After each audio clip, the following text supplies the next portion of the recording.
Have you seen these signs around campus? They've gone under the radar, but a recent change to how all of our waste is handled on campus has gone relatively unnoticed among the CU community. Composting options for much of the Front Range are about to shrink. So a lot of things that you were able to once compost will no longer be accepted. Starting April 1st, 2023, A1 Organics, the parent company that manages all composting on the Front Range, changed their guidelines for what they are now accepting as compost. The new guidelines only allow for food waste and yard scraps to be accepted as compost. No compost bags, eco-friendly packages, paper towels, any paper products, and even the little supposedly compostable cups, silverware, and boxes handed out at cafes and dining halls are no longer acceptable.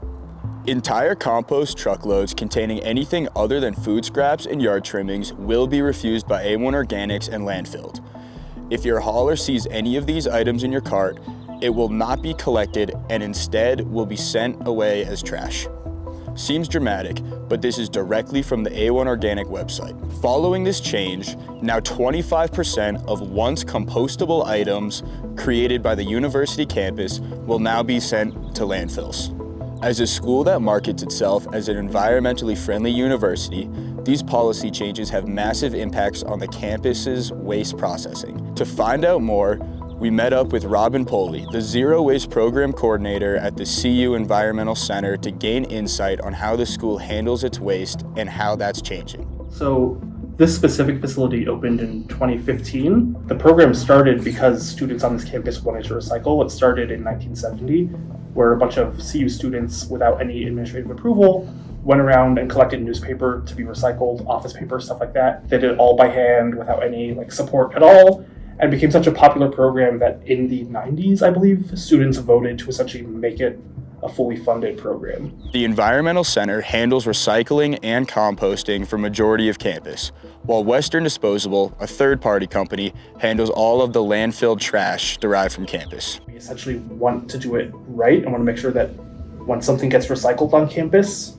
the person who handles it once it leaves campus doesn't have a bad time. The Environmental Center is mostly ran by students and community volunteers that care about their waste on campus. On campus in general, I believe that compost is about 30-ish% of our waste, and the vast majority of that is food waste and yard waste, right?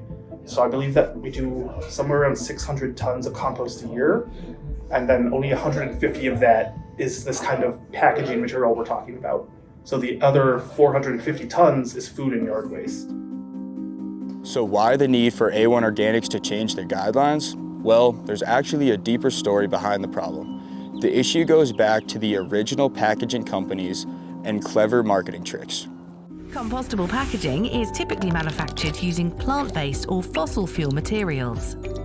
To prove it will compost correctly in these special regional facilities, compostable packaging must undergo rigorous testing. The tests include disintegration, biodegradation, and no toxic impacts to the final compost. There's actually no regulations currently in Colorado that require what a company brands as, quote, biodegradable to meet a certain criteria. For example, a company can market a product as biodegradable, like the bags at our university bookstore, when the product simply breaks down into smaller microplastics rather than usable organic material. It's A1 Organics, and they produce compost for farmers and landscapers. So that our soils can continue to produce quality food, continue to retain water, continue to pull carbon out of the air. But for a while now, they've been getting things that don't belong in the compost bin. I completely understand why A1, our compost processor, made this change, because at the end of the day, there is an extreme amount of contamination, and that contamination is being driven by and large by companies that market their products deceivingly. So that's having a coffee cup that says biodegradable on it. People see that, they think that means compostable, or having something that's essentially designed to look compostable by being green tinted or having a green stripe on it, but it's not actually compostable, because these companies know that there's a market for that material and they want to make it, but it costs money to make a compostable product right. A1 Organics may seem like the scapegoat for the composting change, but in the long run, they're trying to create a cleaner compost. It was costing A1 much more money, time, and resources to process the contaminated compost. So the new guidelines create a more usable and sustainable compost. They do essentially what's called windrow uncovered piles. It's a very rustic way to compost, which means we can't do things like very thick compostable plastics. It won't break down in time. So what we're going to start doing starting next week is that small gold truck down there is going to pull up here and dump the entire load of compost on the ground, and we're going to sort it every week until we find a different solution so that we can continue to compost on campus. If you're interested in learning more about how to get involved on campus or even tour or volunteer with the Environmental Center, visit their website to learn more. We as CU students need to be more aware about these changes to composting policies as it affects us every day. Students need to know the difference between what is and what is not compostable. The main thing that students on campus should understand is that recycling and composting at the end of the day still are a valuable way for them to reduce their impact, right? A lot of students don't understand that this is a building on campus and this is a program we manage, and all we do is sort recycling here.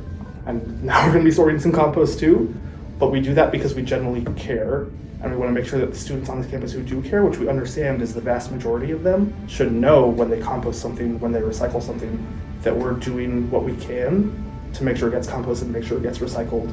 And they need to do their part and continue to recycle those things that are recyclable and continue to compost those things that are compostable. So the next time you go to throw something away on campus, take the extra second to dispose of your waste properly and adhere to these new guidelines.